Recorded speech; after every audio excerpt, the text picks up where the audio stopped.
You've reached the Overrated Experience Sports Betting Podcast. I'm your host, Kyle Blunt, and welcome to another episode of Sports Betting Action, leading you into the week, leading you to the weekend. Here we are. If you've never joined us before, what we are here at the Sports Betting Podcast, which is called the Overrated Experience, is joining my adventure into the sports betting sphere, looking at listening to my experiences, my picks, my losses, my chasing, my wins, my successes, my losses, everything you can think of under the sun. As a non-professional, hoping to be a professional one day, here you are. You've reached the common guy, the common batter, the common person. And I'm hoping that you stick around, and I want to have a shout out to those who have stuck around. Those on the west coast of the U.S., Washington State, Virginia, Ireland, Ontario, Scarborough, Toronto, Ohio, Illinois, everything that everybody's downloaded the podcast. Let's keep going. Let's spread the word. Let's build a community, and let's keep going when it comes to sports betting. So as we kick off, we're going to talk about the latest news. We're going to talk about the picks for the week leading into the sports betting weekend. And as you notice that we're probably posting a podcast a little earlier this week, just for under circumstances. Going to throw it out there, try to keep it consistent weekly. But you'll get my picks now, some games a little earlier versus usually the Friday morning that you normally pick this up on. But here we go. All right, so what do we like to do here on the Overrated Experience is dive into the hot topics, give my take on some of the latest sports betting news or sports in general news. And I think we're talking about sports general news at this point. And some of the biggest news is coming out of the NFL. Free agency started on Monday. And we're talking about free agency, but it also resulted in a lot of trades that are going on. So let's start there.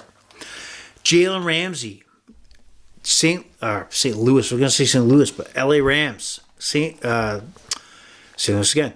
Jalen Ramsey of the LA Rams, Super Bowl champion Jalen Ramsey, is out of LA and has been moved on to Miami. What's noticeable is that an impact player like Jalen Ramsey is only providing a 7th round pick. We're seeing a lot of movements that are late round picks. We're not talking about early round picks maybe the NHL or whatever, but there's a lot going on. Jalen Ramsey moves to the Miami Dolphins. Well, I think it's a great move for the Dolphins. I think Jalen Ramsey, for the most part, is a Super Bowl type player, a player that needs to be on a playoff team, wasted on a team that's not all in to go to the playoffs. And I think the Rams are a team that is looking to, they got their Super Bowl. And I think they're going to take a step back and look at probably even trading Matthew Stafford. Don't be surprised if he moves as well. The Rams got their Super Bowl. They got their Super Bowl hosted at SoFi Stadium, and you got to watch that. I think that's going to be a motivation to move on from trying to keep the band together. So Jalen Ramsey moves on. He wants to go back to Florida. We don't know what happens behind the scenes. He probably wanted to get out, knowing what was going on with the Rams, and I think he's a great fit with Miami. At the end of the day, though, however, I think that Tua is a good quarterback for the Rams. However, I think he's going to probably see limited action based on concussion and other injuries. And as much as I like the Jalen Ramsey acquisition, I don't think it will be enough to overcome the Buffalo Bills in the the NFC East. And I don't think it will overcome that let's just say the Buffalo Bills, to me, are the still odds-on favorite to win the NFC East, regardless of what the Miami Dolphins do. And moving on to the Jets, their play looks to be Aaron Rodgers. Aaron Rodgers, I would say 90% looks like he's going to be a New York Jet. However, we're found out today, here on March 14th, that maybe part of his negotiation tactic with the Jets, and when Woody Johnson, owner of the Jets, and the Jets visited him in Green Bay, was that, hey, you trade for me, I'll okay the trade, but you got to add some of these guys that I want you to add to be a part of my offense. And the rumor and the speculation is that he's got a list of folks that he wants to add. The Jets just signed Adam Lazard, former receiver, impact receiver for the Green Bay Packers, to a 4-year deal with the Jets, which, with or without Aaron Rodgers, solid pickup. He's still in his prime, so it makes sense, but it seems peculiar that he's going from Green Bay to the New York Jets. But apparently Randall Cobb is on the list, and Odell Beckham Jr. is on the list, which I don't know if the Jets can get done, because apparently he's looking for a large ticket to join a team, and smart by Odell. He's increased demand coming off a Super Bowl championship 2 years ago, and waiting until that right situation. And Mercedes Lewis looks like tight end, former Green Bay Packers, is also looking to join the Jets. So I don't know. What are your thoughts? And hit us up on our Twitter account from Overrated, EXPER2. That's at Overrated EXPER2 at Twitter. So hit us up on your thoughts. Now, the thought is that Aaron Rodgers is trying to obviously map out what his situation is going to be with the Jets. So my thoughts are that I think the Jets got a 1-year window. The 1-year window with Aaron Rodgers, meaning that allow him to pick and choose who he wants and who you chase, and kind of give like, yeah, I'll do whatever it takes. I'll do whatever it takes to get in your pants, Aaron. Like, you know what? I'll do whatever it takes to get in your panties this prom night. But the fallout's going to be something. But I think the 2023 into 2024 season, go for it. Because I think the window that the Jets have is now. They have the D-core. They have a top 5 defense that I think adding an Aaron Rodgers and allow him to have an offense that can move the ball. And that's all they need. They need to have a decent offense that can be consistent week over week. And I don't care what you say about Aaron Rodgers, 39 turning 40, he can get the job done. I think it's bullshit that people are ripping into his season last year. The NFL is top heavy on quarterbacks, and Aaron Rodgers is a difference maker when it comes to a team like the New York Jets. So just sacrifice 1 year, and keep in mind, Zach Wilson, they don't want to admit it, he's a failure. Their second overall pick is a failure.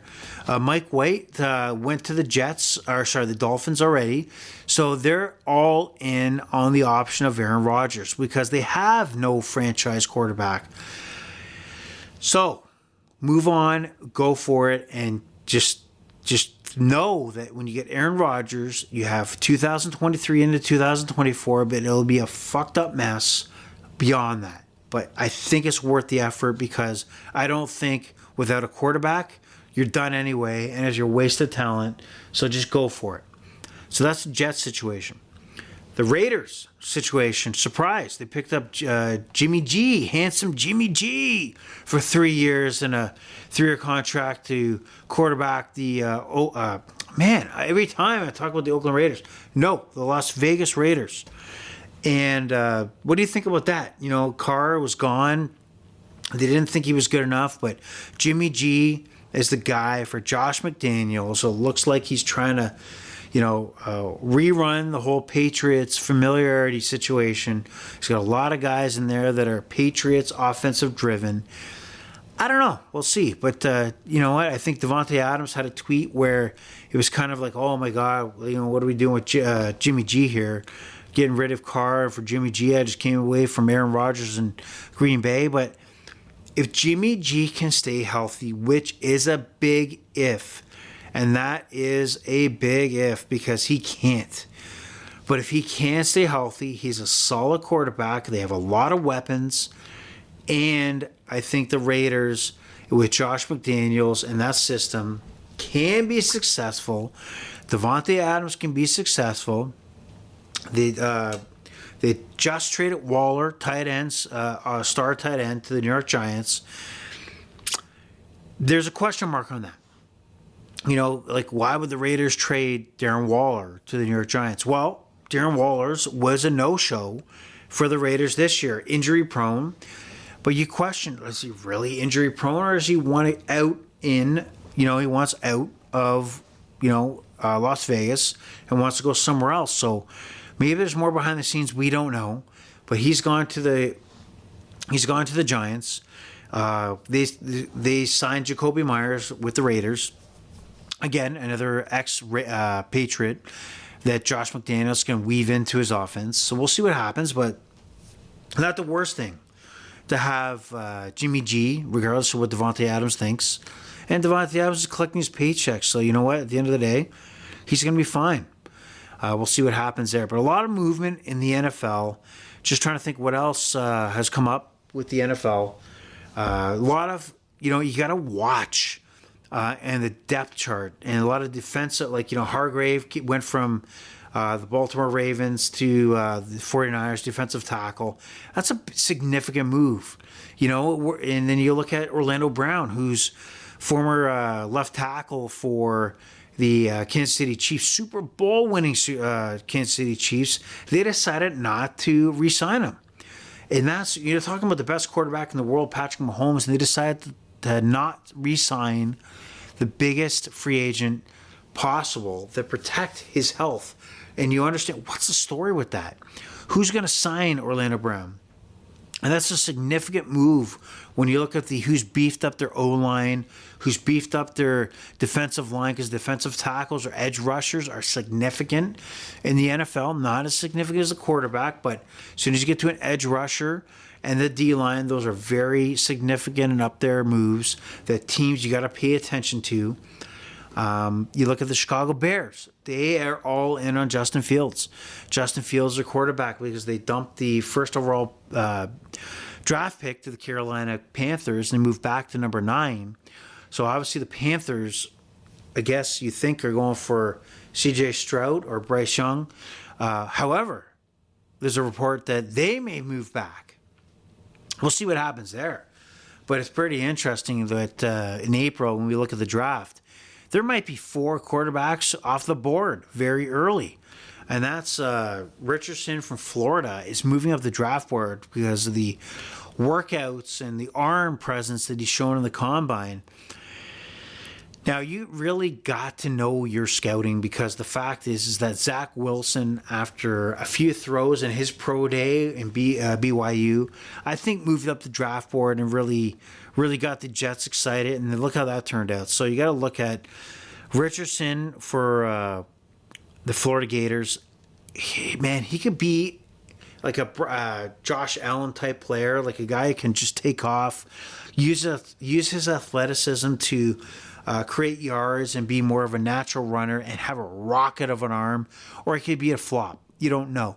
So there's a team that's going to take a chance on him. I think it's going to be later in the first round, and it could either be a bust or it could be that home run, franchise difference-making move, and we'll see what happens. So a lot of movement in the NFL, including Stephon Gilmore being traded from the Carolina Panthers to the Indianapolis Colts over to the Dallas Cowboys. And again, a late round pick, and Stephon Gilmore is a significant impact. So what are the Cowboys going to do here? They got a fantastic secondary, but I don't know if they're addressing the needs that are going to make the Cowboys a significant player in the NFC. But Gilmore to the Cowboys is a eye-opening move, significant move, and going to be a positive impact for them Cowboys. How about them Cowboys? So we'll see what happens there. All right. Rocking through my brain here. What else? Sam Darnoldson back going to the 49ers, quarterback, former third overall pick with the Jets, moving on to Carolina. I think the 49ers are obviously ensuring themselves that they got veteran presence, just in case they fall into a situation where they've been racked with injuries at the quarterback spot. But hold on, folks. Lamar Jackson, a 26-year-old former MVP, out there for the taking, and he'll cost you 2 first-round picks. Does anybody really believe that Lamar Jackson is not being pursued by other teams in the NFL when, other than the fact that we believe that he's banking on guaranteed Deshaun Watson type of contract money. Are we fooling ourselves? Are we really thinking that that's not the case? The New Orleans Saints desperate for a quarterback, knowing that they have a team in a division that can compete. Sign Derek Carr to a significant contract, right? You know, it's not all guaranteed, but it's a significant contract. You tell me that Jimmy G with the Raiders, they know that a decent quarterback can make a significant impact. Daniel Jones, $40 million a year. Daniel Jones, a significant performance against the Minnesota Vikings. Daniel Jones, which the Giants will regret probably 8 weeks into the season. Daniel Jones.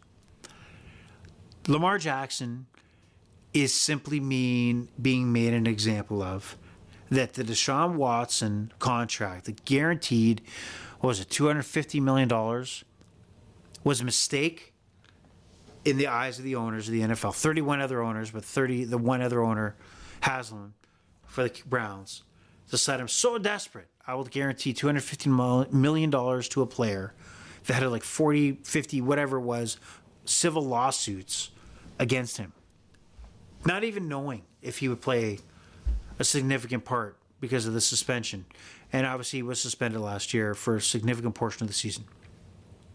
Why would Lamar Jackson not be supported by the NFLPA, other quarterbacks, other players, as to be the example of the guy that has to be that second guaranteed contract to make sure that this is the way business is done going forward? But I'll tell you right now is that the NFL seems to be almost like you would recognize gas prices. That you go to one gas station and the other gas station, the other gas station in the corner, and they have similar gas prices. You know why? Because they have a handshake agreement that we will not burn each other significantly. You know, they may be a penny off or a cent off here. But we're going to have a handshake agreement to know that we're not going to torpedo each other because we can all maximize our profits. So this is a very significant situation that Lamar Jackson is going through. It's very commendable, to my opinion, that he sticks out to wait for that guaranteed contract. He doesn't have an agent, and he's sticking to what he's saying. So it's bullshit. It is bullshit that Lamar Jackson, a 26-year-old MVP, that we know how desperate teams are to have an impactful quarterback that could make a difference tomorrow, meaning next season, and nobody's touching that scenario. The Carolina Panthers are risking a lot to move up to the first round, like the first overall pick to draft the quarterback. The New York Jets are sniffing a lot, are risking draft picks and getting dictated by a quarterback to sign free agents because that's how important or how much they think about bringing Aaron Rodgers aboard. But Lamar Jackson is right there for 2 first-rounders, a 26-year-old MVP that will be around if you sign him to the contract he wants for another 7, 8 years or 10, whatever it is, and you're not doing it. You know there's more than just the money. So, for example, if the Ravens offering $250 million, it's about how much of that is guaranteed. That's it. Let's end the debate there. There's no more discussion. That's what it's about. And it's not just the Ravens. It's an NFL contract that's holding him back. So I hope Lamar Jackson gets it. I hope Lamar Jackson is guaranteed. And you know what? I hope it plays out because nobody's supporting the guy at all. So go Lamar Jackson. I think it's about time that somebody stood up and you're the man and you'll be a hero if you pull this off. Good job, Lamar Jackson. All right. Away from the NFL and going on other business. Before we get to March Madness, because that's the biggest story going into this week, to be honest. Obviously, that's what March is all about. But the WBC, so the World Baseball Classic, here's my thoughts on this, is that I thought I would be more in tune to the WBC as the international baseball version of like the Olympic Games. I have not. I don't know if you've bet on it and had some wagers on it, but with this tournament, it's kind of all over the place. And I know what they're doing is that games are in Japan, Taiwan, across the world, and I think that it's smart. But I'm talking about for Kyle, the me factor. I've been lost on this. I haven't put any money down on a single game because it's kind of all over the place. It's not in a structured order like, let's say, the World Cup, where I know that games are going to start because it's in a certain region at a certain time and at a certain time. So from a betting standpoint, I've been lost on it. Some pros and cons of this are pros. I don't know if anybody's seen this, but Shohei Ohtani smacked a home run in Japan, crushed a home run. The ball was actually shared and passed around from almost like a church, like a donation plate across the audience where people could take a picture of the ball. And I can't see that happening in North America. You know what I mean? Like, you had a Shohei Ohtani ball, his first World Baseball Classic home run for the country of Japan, how excited they were. And people were passing the ball around and felt confident they'd get the ball back. That is exciting. Also, some of the fans cheering and kind of giving that college football or soccer kind of vibe to it is amazing. But one of the other detractors of this is, I can't believe how much they cheaped out on the uniforms. And I don't know, just to kind of top that off, I don't know if you've seen the highlights of the Great Britain against, I think it was against the U.S. at the time. And I didn't even bother recording which pitcher it was. You've seen him warming up. And he wipes his shirt and the tee falls off the Great Britain jersey. It is so pathetic and cheapens the tournament and for what it was, when these uniforms look like they were done on Word and the basic font. There was no thought put into the uniforms. Team Canada, Britain, whatever it is, just disgusting and embarrassing that they would show up with uniforms when there was an actual thought there would be an effort into this tournament. Because I know there's a lot of players in here that actually take pride in this tournament, and they should, because it's an international tournament. I love how there's so many teams. There's been some blowouts, so there's positive that there's so many teams and a lot of baseball action. But your ridiculous uniforms are disgusting. And I don't know if the timing of the tournament happening during spring training, I get why they do it, but I believe this probably should take earlier in the winter. So I just think it has to have more of a more legitimate factor to it. I feel like it's too much of a squeeze into the baseball season. So I'm kind of up and down on the WBC. I think it's a great concept. I love the idea of the amount of teams in the tournament. I love the wow factor that it's getting across the pond, and there's people can see Shohei Ohtani in Japan, etc. But the cheapness of the uniforms and the feel like it's crammed in and kind of where it's all over the place. I don't know. I don't know if it's working the way it needs to work. And they have not incorporated the major league rules such as pitch clock and things like that. I think it's going to have to obviously change as it evolves, but it's got to start somewhere. WBC, I thought it would be my cup of tea, and I'm just talking about the Great Britain, but it's not. It's just not. So March Madness is coming up. I'm going to, here's what I'm going to do. As I go through the other picks for the other sports, should I go through the news, more news and more situations here? Actually, there's no more news. I don't know what I'm talking about, so there's no more news. But I'm going to give you March Madness picks based on the first 16 picks of the first 32 picks. Shit, man, so 32 picks? Holy crap. I don't have great insight on the March Madness. Have I done a bracket? You damn right I did. Because I'll tell you right, it's everybody's responsibility out there to do a goddamn bracket. There is no expertise needed to actually participate in a buddy's bracket. I mean, I threw out a $15 bracket out there, and there's people declining, like, I don't know, college basketball. Fuck, guys. Like, they put 4 regions, 1 to 16 seeds. You can wing it.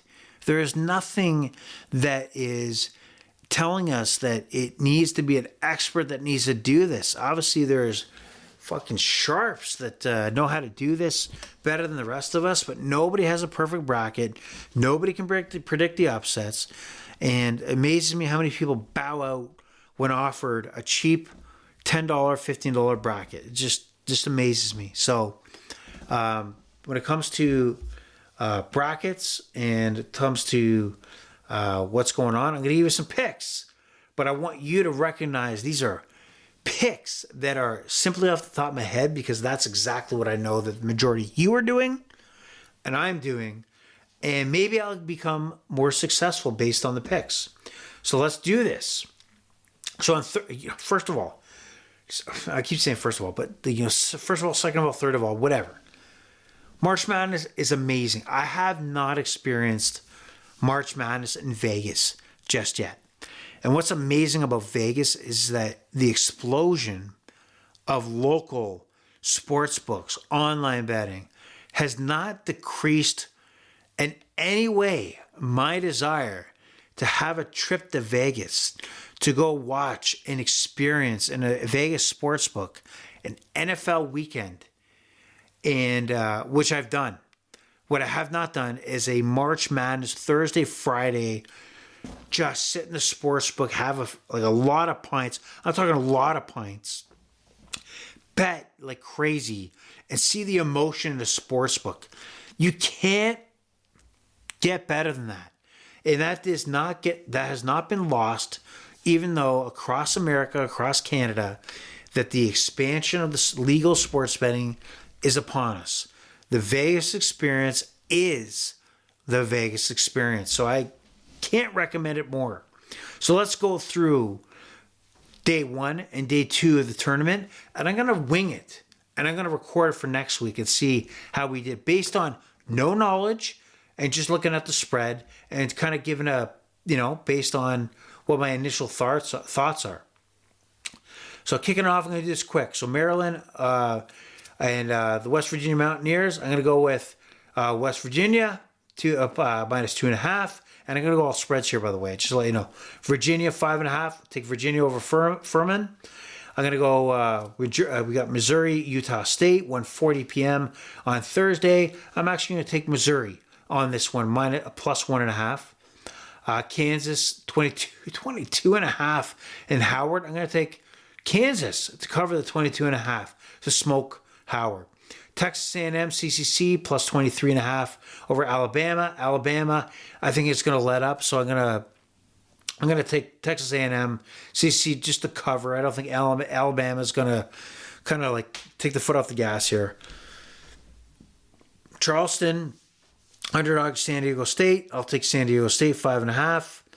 Arizona, 13.5 over Princeton. I like Arizona to kick those Ivy League guys' asses. Arkansas minus 1.5. Illinois, I'll take Illinois at plus 1.5. Iowa plus 1.5.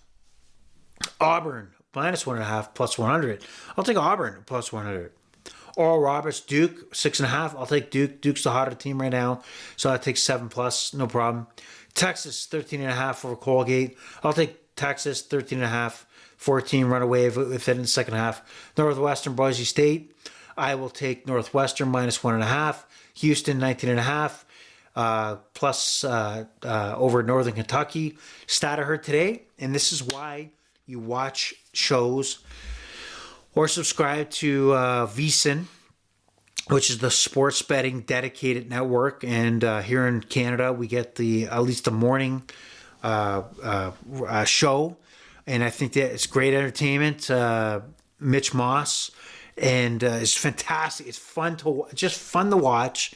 Great analysis, great insight, great stories, and these guys are just sports bettors that you could follow along with and relate to, and that's the great thing about the show. And you see the morning show, Follow the Money, and they talked about a stat today about Houston hammers like lower seeds, so they'll go to town on Northern Kentucky. So the minus 19.5, worth it. But VSiN, Follow the Money, at least for those who can get that show plus more. VSiN is a value-added network. I would suggest following it along, or at least exploring subscribing. Tennessee, Louisiana, minus 11.5. I'll take Tennessee. Penn State, Texas A&M, minus 2.5. I'm going to go with Penn State there. Penn State, and this is a late game, 9:55. UCLA, 10:05, 17.5 over UNC Asheville. You know what? I'm going to stick with UCLA, 17.5. Michigan State, 2.5. Friday, first game out of the gate against USC, 12:15. I'm gonna take a non-expert view on this. Is that I like Michigan State at 2.5. USC, obviously a Western team at playing at such an early game. I'll take Michigan State. Kershaw State taking on Xavier, 11.5. I'll take Xavier. Baylor over Santa Barbara. UCA Santa Barbara. I'll take 10.5 Baylor. St. Mary's, VCU. I'll take VCU to cover. I will take Vermont, Marquette. I'll take Marquette, 10.5. Pittsburgh, Iowa State. Iowa State, 3.5. I'll take Creighton. I'm going to take all day, over 5.5 over NC State. Iona, I'll take plus 9.5. I'll take them to cover Connecticut. Kentucky, 4.5 over Providence. I'll take Kentucky to cover the 4.5. Miami, 1.5 over Drake. I'll take Drake plus 1.5. Gonzaga, 15.5 over Grand Canyon. I will take Gonzaga. Memphis, which look fantastic. I'll take Memphis, 2.5 over Florida Atlantic. Kansas City State, 8.5 over Montana State. I will take Montana State to cover 8.5. Indiana, 4.5 over Kent State. I will take Indiana. And this is Kyle talking to his ass because I don't know what's going on here. Because the fact is that I've not looked deep into this because I have a day job and it's hard to kind of keep an idea of who is doing what and to have a good play on these.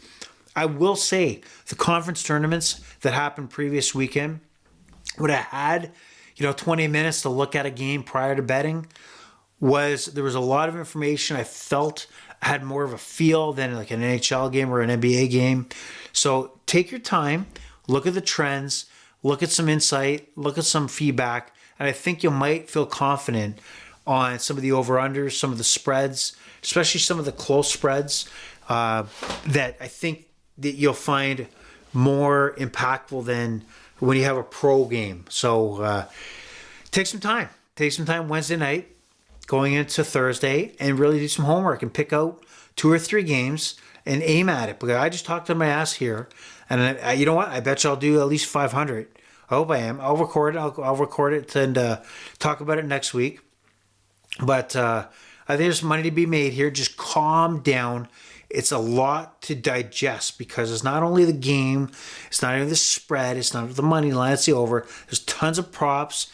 And it gets just like, you just go to the bar and it's like open bar, like a wedding. You start taking shots and beers and mixed drinks. And you know what happens? You start throwing up. You start making you start doing stupid things. That's exactly what could happen on a Thursday or Friday. And just chill out, relax, pick a couple games, focus on them, digest, manage your bankroll appropriately, and do the right thing. But I'm just talking to my ass here with no knowledge. Let's see where it goes. But I'm going to match exactly what you're doing, and that is talking to your ass when it tries to cover all these games. So that's the March Madness preview. Not much of a preview there, but we'll see where it goes. Going on to some other sports here. NHL Action going into Wednesday. And let's see what we got here. Let's go to FanDuel. Right now I'm using FanDuel. That's just the one sports book I'm looking at now. However, obviously I would recommend all day that you focus on multiple sports books. Going into Wednesday, what do we have? Leafs and Avalanche. Man, Avalanche, 6.5. Colorado has actually been scoring. They smoked Montreal. The Leafs put up goals. Matt Murray and Samsonov goaltending is not solid, and I would say over 6.5 at minus 118 is not bad. And you gotta aim on it. I would live on it. The Buffalo Sabres and Leafs went over. No goals in the first period, and it still went over 4-3 going forward. So the Leafs score, Avalanche are scoring. I think it's a no-brainer to go 6.5. And the props are not out yet and FanDuel does a shots total. Look for Nathan MacKinnon. If it displays over 3.5 shots, I think Nathan MacKinnon recognizes that being in Toronto, that there's a lot of hockey eyes, a lot of hockey media, and he'll try to make a game of it, and he'll have 5-6 shots. So I think if you see a 3.5 shots on goal total for Nathan MacKinnon, you ride the over on that one. If it pops up, obviously. So other bets on NHL going on are, let's see, NHL, St. Louis. Not much else on Wednesday, I would say. Friday, without odds being available, you look at Carolina and Toronto. Friday night game. The Leafs don't normally play a Friday night game. They have recently, but if this is set at 6.5, I like this to be a grinding game. I think the under's the play here. Obviously, I hate betting the under, but the under's the play, obviously, here. Taking a step back on Thursday. Wednesday, I missed a game. Buffalo, minus 104 in Washington. Washington's coming off a back-to-back.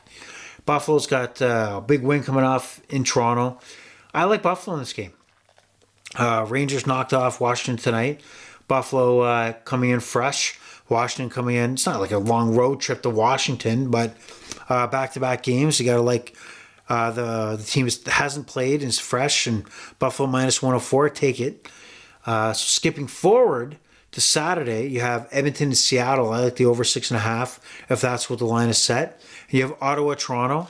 I think a good parlay option is have Toronto as the money line. I think they'll be in a situation where they need a win, and they'll pump Ottawa, and you line that up with another money line that you like, whatever sport that may be. And Vancouver, Phoenix, I like the over-under 6.5 on Saturday as well. In Phoenix, I find there's a lot of goals scored in Mullet Arena. So we move on to basketball. So NBA action. Great betting action here. Obviously, we talked basketball earlier. So going into Wednesday, we have Memphis and Miami, 7:40 p.m. Eastern Standard Start. Minus 3.5 for Miami. I do like Miami to pull this out. Memphis is still without Ja Morant, who's in counseling in Florida, whatever the case is. I like Miami to squeeze this out and pull away and cover the 3.5 as we get later in the fourth quarter. What other games we got on Wednesday? Just a note, right now there is a line. When I looked at it earlier, there was not a line. That's Lakers are minus 2.5. I don't know if that means over Houston, by the way. Minus 108. I think that's a great play. With or without LeBron, because if you're watching Twitter, I guess, but Twitter, you have LeBron James is kind of like hinting that he's coming back. So with or without LeBron, I think Houston is dead anyway against LA, and 2.5 is a great number, and maybe to bet now before it's officially come out where LeBron comes back in. Chicago and Sacramento. Sacramento visits Chicago, and Sacramento is a minus 1.5 favorite. I think that's too low. I think Sacramento's on a roll right now, and if you want to take the spread, minus 108 to 1.5, take it. Sacramento's on a run. That's the team to play. What else we got here? Golden State, big game here. Golden State and LA. So Golden State, I think we'll see the real Golden State when we hit the playoffs. I think a big loss right now is Wiggins. Andrew Wiggins is away from the team. I think he provides that depth that Warriors team needs. And now that Curry's back and Klay Thompson, Draymond. So what do I like here? I like the Clippers in this game, but if you had a playoff matchup, I'd take the Golden State Warriors all day. But I'll take the Clippers -3 against Golden State. So moving on to Thursday, one matchup I do like. Again, line's not available just yet, but watch out for OKC visiting Toronto. If Toronto's the favorite, hammer OKC. OKC can shoot, put up points. I don't think the Raptors can keep up, and there's a chance that the Raptors, they go cold. There's games where they just can't shoot. They cannot hit threes. Oklahoma is consistent in putting up points, so I like value there if we see Oklahoma City as a plus. Jump on it, take it, there's value there. And a great, really interesting matchup on Thursday, Sacramento visits Brooklyn. Brooklyn has been fantastic ever since losing Durant and Kyrie Irving.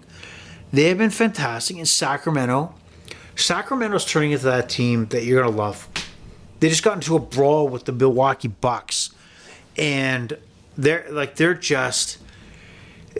team that has a personality now, and this is a great matchup. But if this over under is 230, I like the over under of over 230. So if anything under that, if it's 225, whatever, hit the over.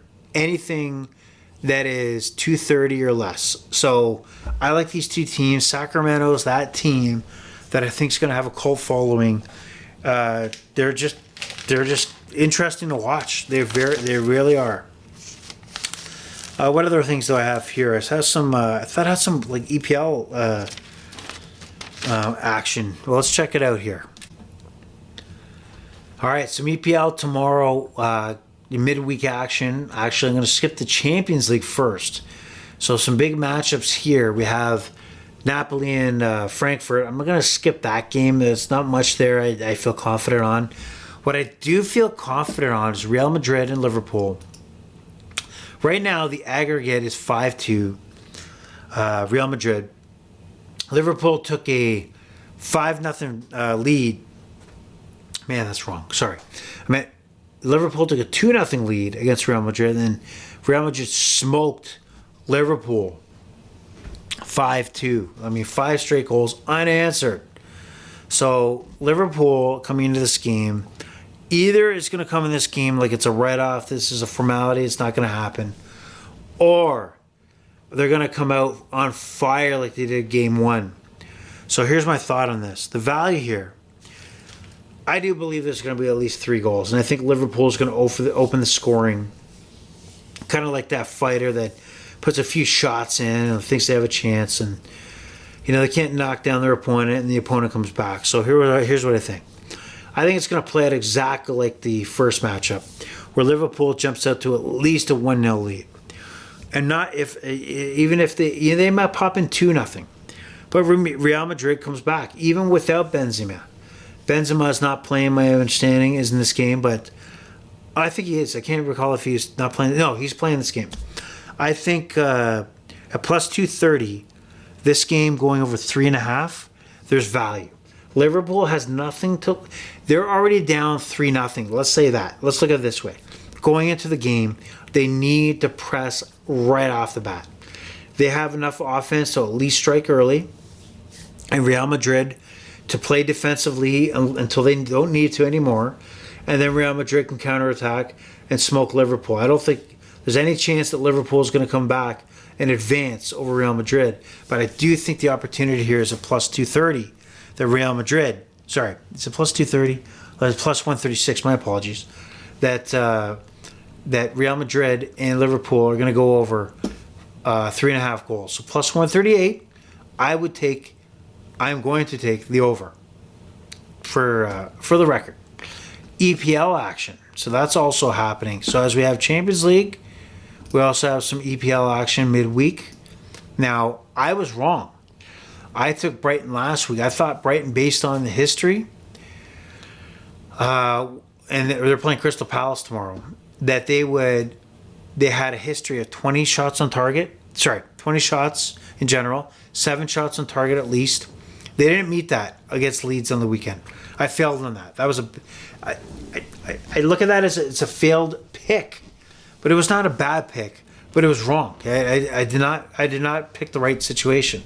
But I look at Crystal Palace, the team they're facing this week, and I look at a team that looks like they're just, it's almost like they're playing for the draw. So this may be a better matchup to look at what I was looking at last week, and that is Brighton to take the majority of the action here. And I like maybe the value bet, quote unquote, is Brighton at 20 shots attempts at plus 230. I'm going to stick with that. I'm going to go back to that even though it failed me on the weekend, but I feel it's going to hit at least at this point. I think Brighton is going to be the aggressor here, and I think they're going to pump Crystal Palace, and this game probably is going to win and 1-1, if that. So let's go with that. Now, here is a special kind of moment here on the overrated experience. I'm going to give you a top 5, and I want you to kind of chime in what your thoughts are on overrated EXPR2 on Twitter, and give me your thoughts. And and what we're going to separate this is I looked at my top 5 NHL goal scoring celebrations. So you got the horn, you have the celebration at the end, and I want to get your thoughts on what you think. But I'm going to rank my top 5, and I'll tell you why. All right? So here we go. So here's my number 5 for the best goal scoring, kind of like a celebration. All right? So here we go. It's going to be a horn. If you watch hockey, you know there's a horn. So really set your ears ready to go. And the first, number 5, is the Buffalo Sabres. So here we go.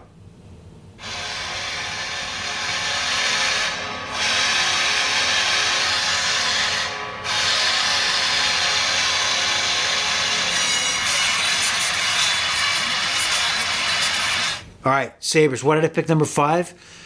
Well, as a kid, the Sabres always had that horn going on when they scored a goal, and it's almost like it's such an insult, which I love, is as soon as you score that goal, it's almost like a half second. They're so quick to put the horn on that it's so devastating for that goaltender to give up that goal. I've been in HSBC Arena to hear that horn going off. It's an exciting situation, even though it's against the Leafs normally, where I would show up and watch a Sabres game. But it's, to me, one of the best reactions when a goal is scored. Quick to the horn. Love it. Number 4.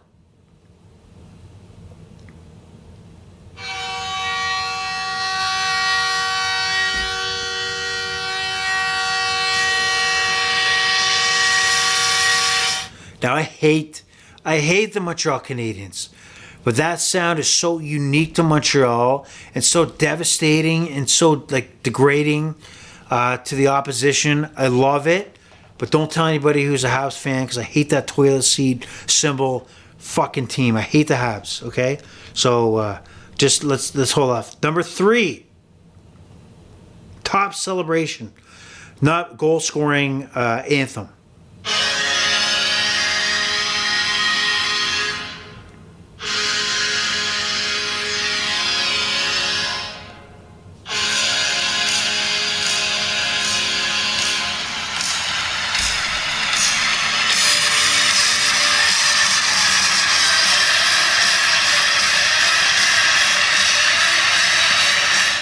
Now it's the Chicago Blackhawks. Now, as a kid, there was only, as far as I can recall, the Blackhawks, Red Wings, and Sabres had the horn after a goal, and I didn't give a shit. I loved when there was guys like Al Secord, Denny Savard, Steve Larmer, all those guys, Troy Murray scoring, just to hear that truck noise.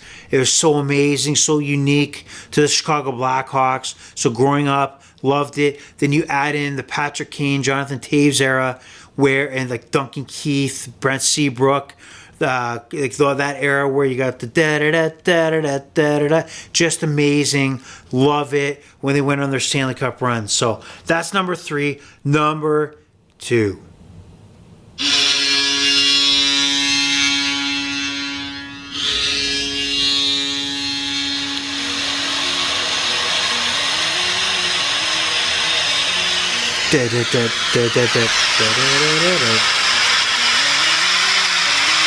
That's the Boston Bruins, and for the last 10 years, and we're going to see it way more in the playoffs.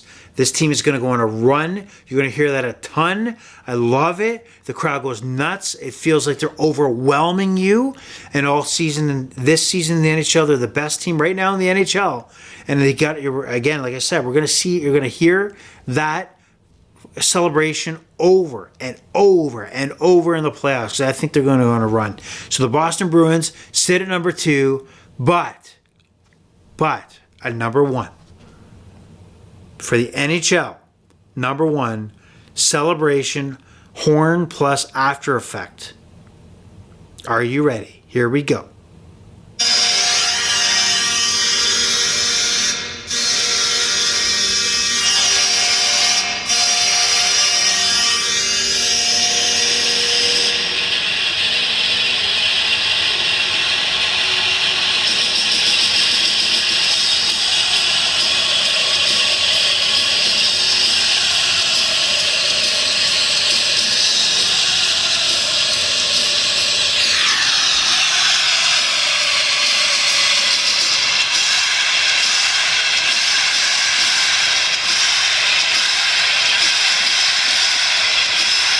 And number 1, the New York Rangers, Madison Square Garden. Can't imagine a hyped up more like place, a rink, the Madison Square Garden during the playoffs. And that a big goal against the Tampa Bay Lightning last year, or the Carolina Hurricanes last year. This year it's going to be first round, most likely potentially against the New Jersey Devils. Big moment, and just going nuts on that celebration. So to me, the Rangers have won me over to the top celebratory horn and after celebration, after a big goal scoring. And New York Rangers, Boston remind me, because I think about it because of the playoffs. I can think about big moments in the playoffs. So congratulations to the New York Rangers. You have the best celebration. I'd love to be there to celebrate it with you. With that being said, we're done here. And we'll join you again next week. And for the Overrated Experience, the pleasure has all been yours. Good night.